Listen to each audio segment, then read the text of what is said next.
Olá, empreendedores, tudo bem? Hoje nosso segundo programa, Conexão Xingu.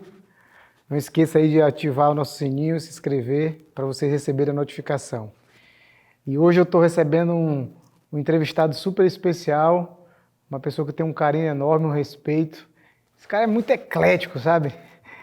Ele é cantor, pintor, desenhista, guitarrista, arquiteto, e é executivo, pós-graduado, enfim. Mas aí ele também entrou nesse mundo do empreendedorismo, de executivo de negócio. E essa pessoa hoje é o Marcel Souza, meu amigo. Prazerzão, bem-vindo ao nosso programa. Rapaz, a honra é minha. Muito obrigado pelo convite. E realmente o primeiro episódio ficou sensacional. Vamos tentar superar aí a Judite, que é difícil, né? E assim, eu queria fazer um agradecimento às pessoas que curtiram o nosso canal, que se inscreveram, que fizeram vários comentários. Realmente foi um episódio realmente fantástico, assim, que a gente iniciou e estamos todo mundo bem, graças a Deus, foi o maior sucesso. Marcel, mas já todo eclético nesse mundo todo, o que fez você ser executivo e hoje dentro da Federação das Indústrias, trabalhando com industrial, já que você tem todo esse eclético aí, esse profissional de sucesso que você é? Euripe, seguinte, cara, sinceramente, eu não planejei isso. Então, eu estava conversando com um amigo esses dias e lembrando aí toda essa minha trajetória, né? E na realidade, desde o meu pai sempre trabalhou com grandes projetos, né? Então, desde molequinho eu já respiro esse ar industrial, né? Então, meu pai trabalhou na construção da hidrelétrica de Tucuruí, Albrás, a gente morou em Monte Dourado, enfim. Então, desde Carajás a gente morou também. Então, assim, ou seja, já vim crescendo já nesse ambiente, né? E a vida vai te colocando em algumas situações, né, Euripides? Mesmo que a gente não planeje, a vida ela vai te direcionando. E apareceu a oportunidade de eu trabalhar na Federação das Indústrias, né? Foi aí então que eu comecei realmente o meu desenvolvimento como pessoa, como profissional. Foi aí que eu fui entender o que é um planejamento de vida, meu amigo. E assim, me conta aí qual é o papel do Marcel hoje como executivo, o que ele faz dentro da FIEPA. Você trabalha na FIEPA ou é um programa, é com empresa, é com indústria? Como que é teu papel hoje nesse cenário industrial e ao mesmo tempo com fornecedor, com cliente, com empresários? A gente inclusive já trabalhamos juntos, né? E a Federação das Indústrias, o foco é a indústria. E lá no ano de 2000 teve um desafio, que foi a expansão da Lunorte na época, e aí surgiu a seguinte problemática para a gente resolver. De um lado, os fornecedores lá reclamando que os suprimentos não davam oportunidade, do outro lado, os suprimentos dizendo que não tinha fornecedores locais preparados. E aí, como é que a gente vai resolver essa problemática? Então, na época, trouxeram uma metodologia que já tinha no Espírito Santo, que era um programa de desenvolvimento de fornecedores, que era específico para resolver aquela problemática. Só que aí foi implantado aqui no Pará, no Maranhão, inclusive no Maranhão continua com o PDF, e a Morinha foi o que aconteceu. Passou a expansão, e aí? Outros desafios surgiram, outras problemáticas. Foi então que a gente começou realmente a transformar um programa, ou seja, que de repente tem início, meio e fim, numa iniciativa que hoje é a Redes. Então eu entrei como um consultor técnico, antes eu era concursado do Estado, e hoje a gente é uma iniciativa da Federação. Então a nossa missão é a transformação da consciência empreendedora para quem quer trabalhar no ambiente empresarial e industrial. E aí que a gente entra no foco de desenvolvimento de fornecedores. Então a gente tem um hall de clientes que são grandes indústrias e que a gente denomina como empresas mantenedoras. Ou seja, elas financiam essa iniciativa da federação para que então a gente desenvolva toda a nossa atividade, inclusive aqui em Altamira. Então a gente está nas principais regiões aí do nosso querido e grandioso estado do Pará. Marcel, e aí assim, você tem a rede, tem essa iniciativa da federação, tem as empresas mantenedoras que sustentam essa iniciativa para que vocês possam desenvolver fornecedores. E qual é o entrave, quais desafios a Redes tem para que fornecedores locais possam fornecer para uma grande indústria? Haja vista que essas grandes indústrias, essas grandes empresas, existem umas regras baseadas, né, estruturadas, regra de compliance. E como é que um fornecedor, um pequeno fornecedor, um médio fornecedor pode se preparar para ele ser apto a fornecer para uma grande empresa dessa ou para uma grande indústria, né? Já que o movimento de suprimentos, de negócio é enorme? Quando eu entrei como consultor, Eurípides, eu respondi o seguinte: o fornecedor ele tinha que preparar a sua gestão, entender sobre a parte financeira, a parte de planejamento. E é importante. Só que mais importante que isso, Eurípides, é o empreendedor se preparar como ser humano.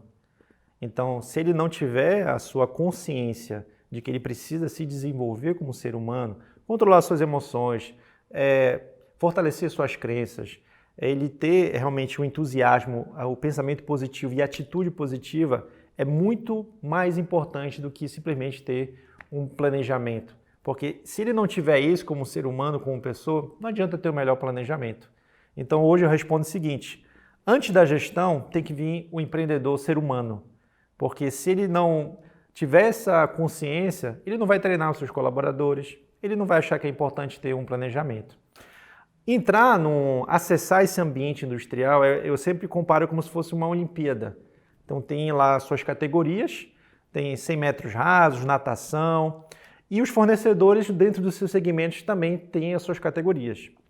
Só que todo mundo quer medalha de ouro, né, Amorim? Sim. Todo mundo quer. Só que poucos, Eurípides, querem realmente pagar o preço da preparação. Então imagina um atleta olímpico, ele ser campeão. Então a gente sempre diz, né? Tem fornecedores que eles querem já ter a medalha de ouro, só que precisa de uma preparação. É aí que entra a federação por meio da rede, que é uma ferramenta que a gente tem, onde a gente primeiro tenta transformar a consciência empreendedora para depois a gente realmente acessar a parte de gestão. Então, grandes clientes, grandes indústrias realmente têm uma série de critérios e precisa ter, porque essas grandes indústrias elas têm grandes clientes mundiais, onde eles são extremamente exigentes. Para você entrar como um colaborador de uma indústria, você precisa de qualificação, uma qualificação muito boa. Imagina então como fornecedor.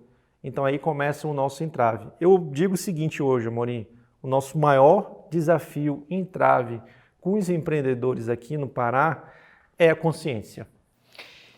E o que a Redes tem feito, já fez, ou está fazendo, ou está se preparando para entrar nesse processo de mudança de consciência do fornecedor local, do empresário, da sua equipe?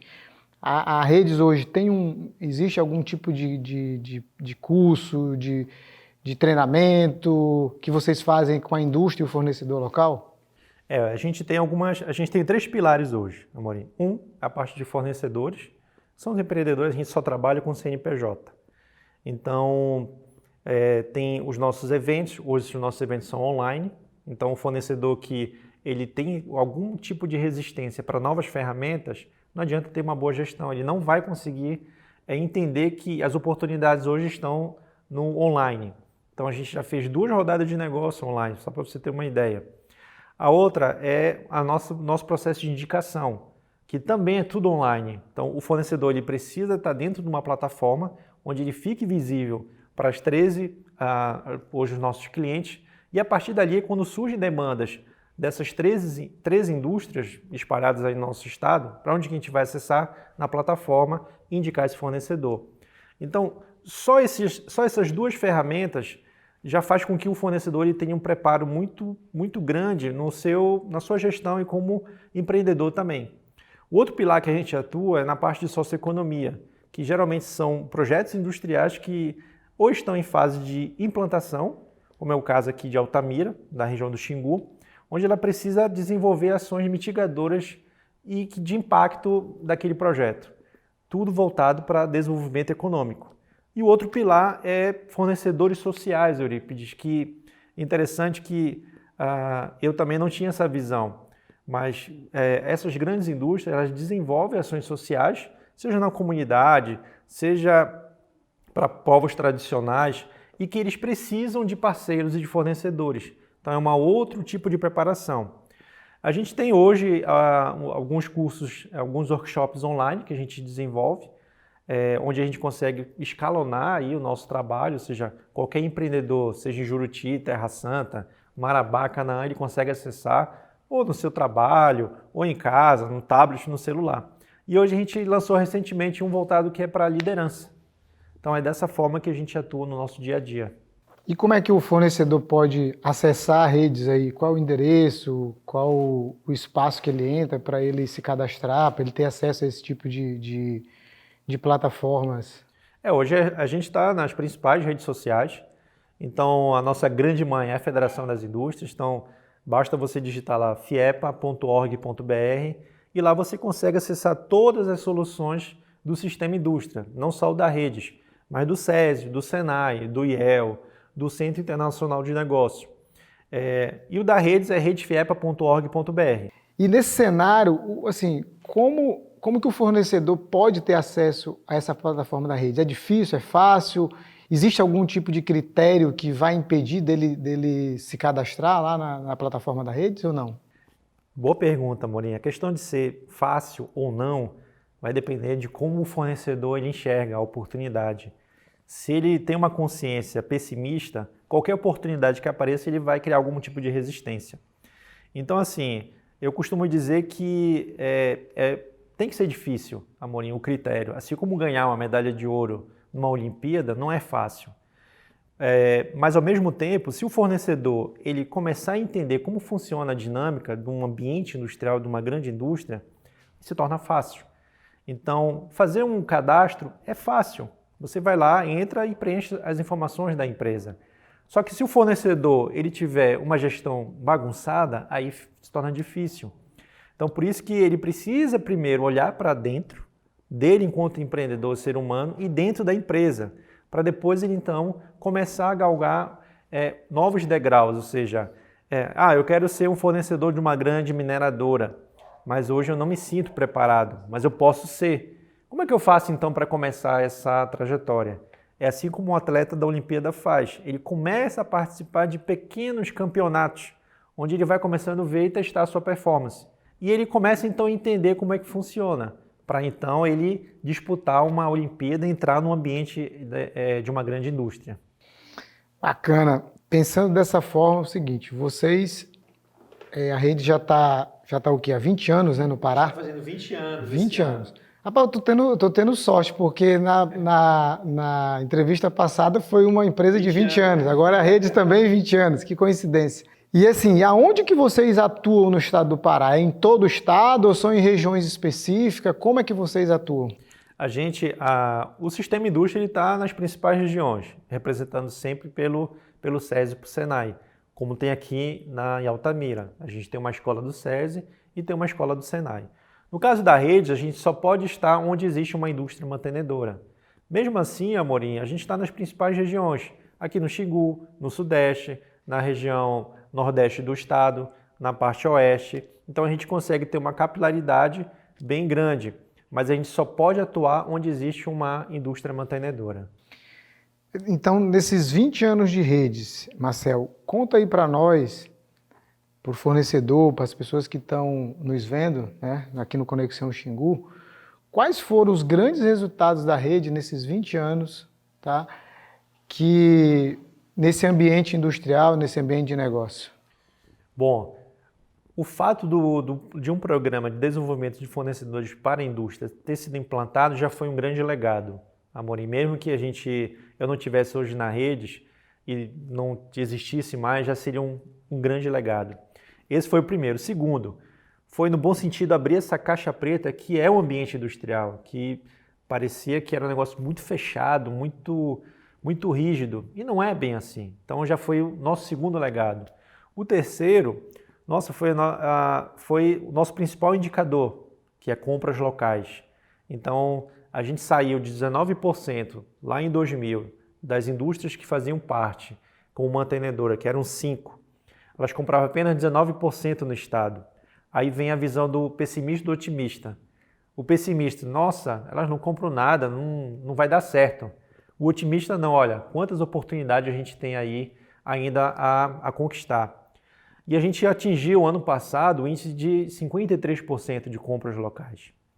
O outro legado que a gente tem é relacionado à transformação da consciência empreendedora, dos fornecedores conseguirem, os locais principalmente, conseguirem realmente acessar esse ambiente industrial. Isso já é um dado mais qualitativo, de um fornecedor de material de construção lá em Terra Santa, ele conseguir ser hoje um fornecedor da mineração Rio do Norte. Esse é um dos nossos maiores legados da federação por meio da rede. Aí entre os nossos eventos, que nós fizemos inúmeros aqui. Inclusive o grande legado aqui para a região do Xingu foi a nossa Expo Xingu, que a gente fez uma edição em 2016, foi uma das maiores feiras que a gente já fez, não só aqui, mas no estado, foi em 2017. Mas não foi só a feira, Eurípides, você que estava lá por detrás de toda a produção, a organização, não é só a feira, são as conexões que a gente faz, são os desafios que são superados, são as parcerias que a gente fecha, são os negócios que foram proporcionados por causa de uma feira.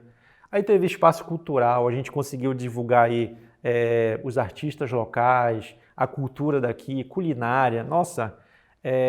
Mas eu acredito que o nosso grande legado, Amorim, é o conhecimento que a gente, por onde a gente passa, a gente deixa. Quando tu fala em percentual de compras locais de 19% para 53%, isso em termos absolutos, dinheiro, né, volume de recursos, isso é o que de impacto na economia paraense e na economia local? Somente das 13 indústrias que nós temos como cliente, ela representa mais de 120 bilhões de reais nesses 20 anos no nosso Pará. Beleza, então assim, e aí a gente sabe hoje que o Pará é o grande celeiro, a Amazônia é o grande celeiro de investimento nos próximos 10, 20 anos. E a gente vê que o volume é grande, a federação tem junto com a rede de uma publicação de uma revista, né, que chama Pará Investimento, onde fala dos maiores investimentos do Pará e da Amazônia. E a pergunta que eu te faço é, quanto de volume de recurso a gente tem preparado aí para os próximos anos no Pará? Mas essa pergunta, Marcelo, você vai deixar para o intervalo. A gente vai dar um break aí para o nosso intervalo e você me responde ela daqui a pouco.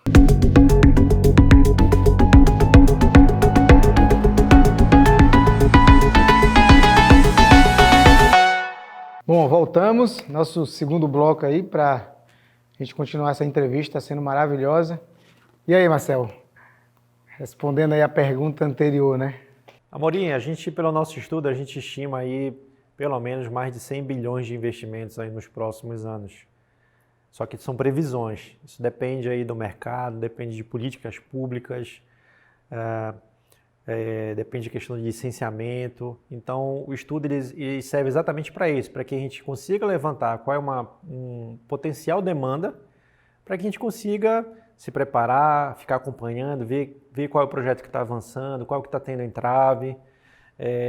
E o importante é que é um dado que serve de referencial para todas as regiões, porque existe, como você falou, né, o Pará realmente é uma grande oportunidade, não somente para a região norte, mas para o Brasil todo. Então, se eu sou um gestor público, se eu sou um empreendedor, empresário, quero ampliar meu negócio, você precisa acompanhar esses dados. É aí que entra de novo a questão do online. Então, conexão, você precisa estar conectado com dados que te trazem subsídio para você tomar decisões, né? Então, a gente estima aí mais de 100 bilhões de investimentos aí. Ou seja, é grande, é um volume alto de recursos, o empresário tem que estar preparado para isso. E geralmente quando vem esses grandes projetos, o empresário muitas das vezes ele foca muito no resultado da estrutura, ou seja, de volume de investimento e menos na sua capacidade de estrutura, né, de empresa, de pessoas. Você que acompanha os grandes projetos industriais no Pará, conta aí alguns insucessos dessas pessoas que ganharam muito dinheiro nesses projetos industriais e que quando esse projeto acaba daquele volume inicial da implantação e vem para a operação, o empresário começa a reclamar do projeto, mas não olha para ele, é o que tu falou agora há pouco, né? É a questão da autoliderança, né? Amorim, o grande quê da questão é o ser humano. Então, se o empreendedor não tem controle sobre ele mesmo, sobre suas emoções, fica muito mais desafiante. E um dos grandes problemas que a gente tem, desafios do ser humano, é a ganância. Então, quando se anuncia um grande projeto, como aconteceu aqui em Altamira, onde vai trazer aí mais de 30 bilhões de investimento, algumas pessoas podem olhar aquilo com uma certa ganância realmente.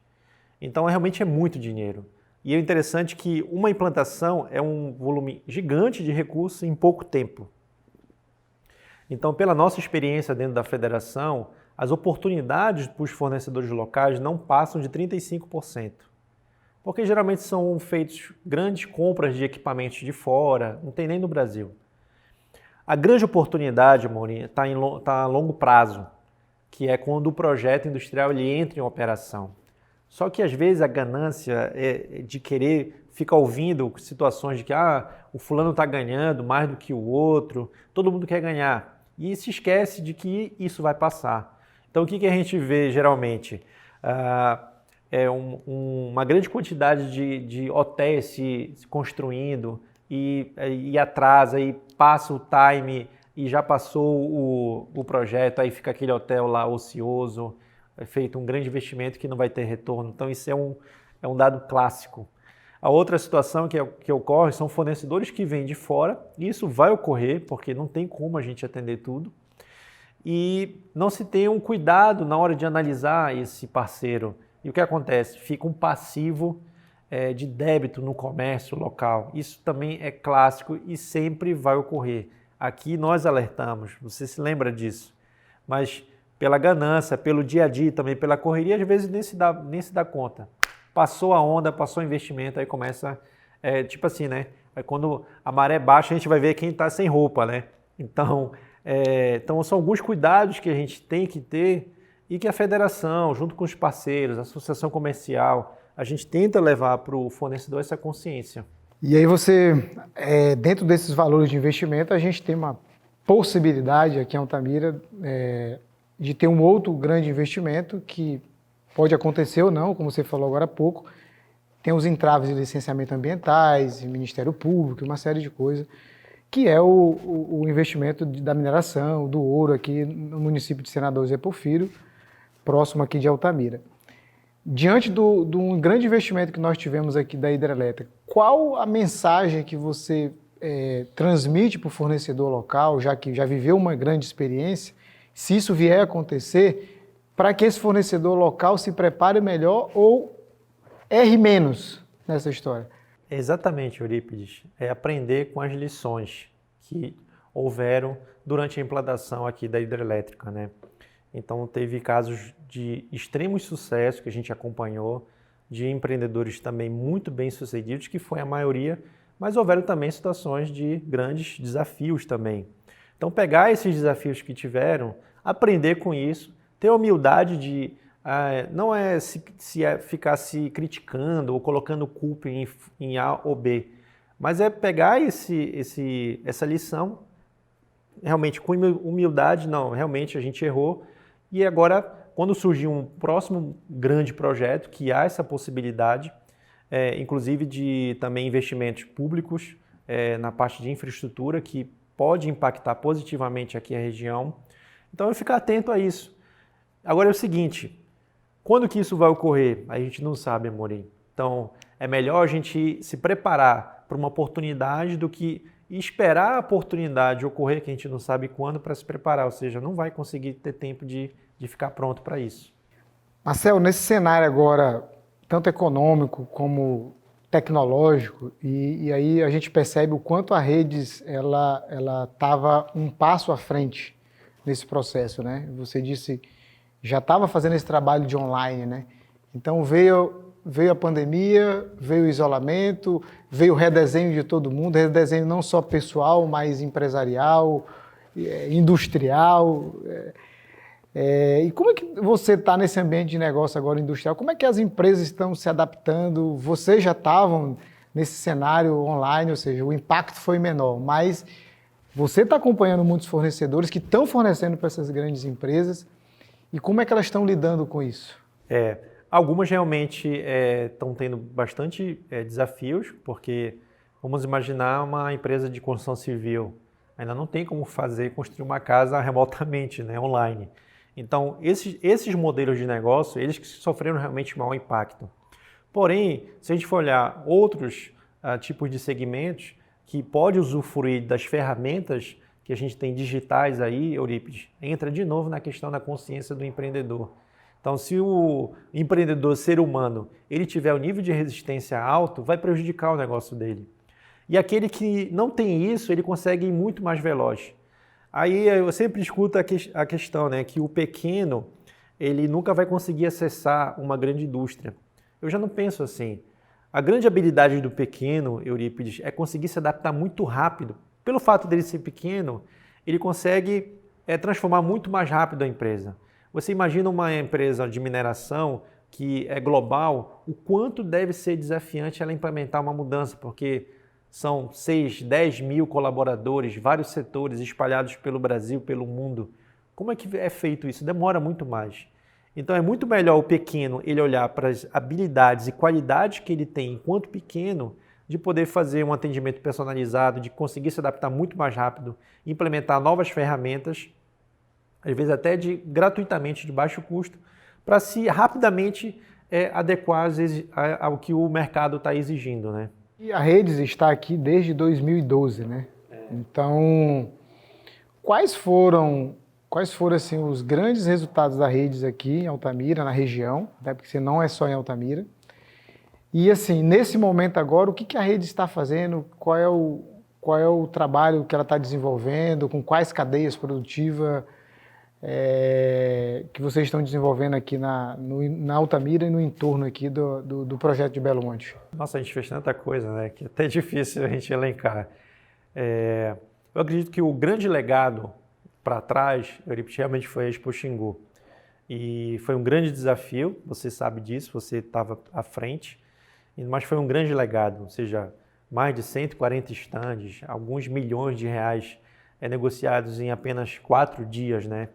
Então esse foi o grande legado, além das capacitações que tiveram, parceria com o Sebrae, palestrantes de fora, enfim.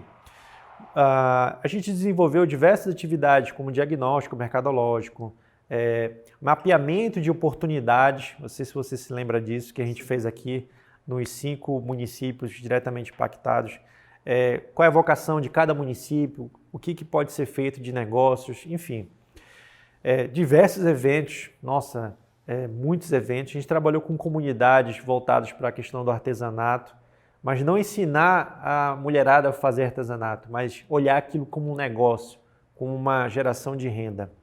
Então a gente deixou um legado aí muito, muito importante, graças também aí à nossa grande parceira, a Nossa Energia, que é a nossa mantenedora até hoje.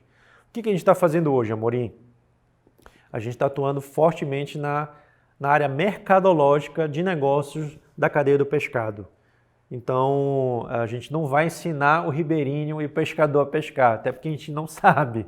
Mas aquilo que a gente sabe em termos de mercado, gestão, a questão da consciência e importância de uma cooperativa, do associativismo, colaboração, conexão de pessoas, empreendedores com a mesma visão de futuro, de ética, de negócio, é isso que a gente sabe fazer de melhor. Então a gente está atuando fortemente nessa parte de mercadológica do pescado em 2 vertentes, ornamental e peixe para consumo. Marcel, nós estamos chegando aí na nossa entrevista final, passou tão rápido, rapaz, tão rápido, E sempre é um prazer assim, falar contigo, que a gente tem uma relação não só de amizade, mas de construção, de legado que a gente construiu, e eu tenho muito respeito, muito carinho por você. Mas, para encerrar, olhando para aquela câmera ali, deixa uma frase de impacto aí para um fornecedor, já que você agora está desenvolvendo líderes, né? O que você daria de recado para o fornecedor que está nos olhando agora, para quem quer empreender, para quem que já está empreendendo? Qual a mensagem aí que você deixaria? Empreendedor aqui da região do Xingu, entenda o seguinte: quanto mais difícil for, mais pessoas vão desistir.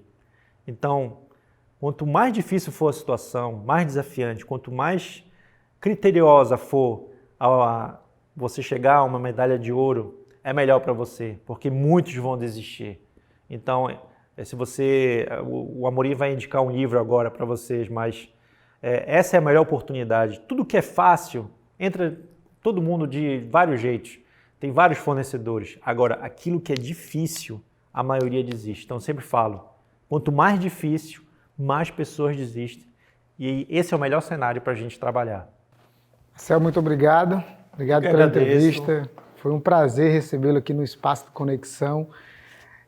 Tenha sempre esse espaço como o seu espaço, o espaço do fornecedor, o espaço do empreendedor, aquele ser humano que quer trocar ideias, que quer conectar projeto. Esse é o nosso espaço, tá? Eu digo que esse espaço é nosso. E como você falou, eu vou encerrar essa nossa segunda entrevista, nosso segundo programa, com a indicação desse livro para o empreendedor, O Catador de Sonhos, tá? Que esse é um livro que eu já li. O Geraldo, para mim, é um dos maiores líderes e empresários do Brasil. É um cara que começou catando latinha no lixo e ele disse que o negócio dele só mudou de tamanho. Ele continua desmontando lata, né? Só que caminhões e tal, grandes. Então, é um dos maiores empreendedores. E eu tive a sorte dele ter autografado esse livro, Marcelo. Então, tem uma palavra de carinho aqui dele, então indico para você. Porque... Esse aí tu não empresta, não. Não, esse não. Esse é meu, um carinho. Eu tenho um outro, porque eu comprei um antes, depois, quando eu conheci, ele me deu esse de presente. Então, muito feliz, empreendedor. Leia esse livro, Catador de Sonhos, porque é fantástico, tá? Do Geraldo Rufino. E aqui, agora, encerrando nosso segundo programa. Não esquecer aí de seguir o nosso canal, @Conexão Xingu, tanto no Instagram quanto no Facebook, a Conexão Xingu Altamira. E lá no YouTube, clica no sininho, ativa, porque vocês vão receber aí a notificação. Tá? Muito obrigado por mais esse espaço e vamos para o próximo.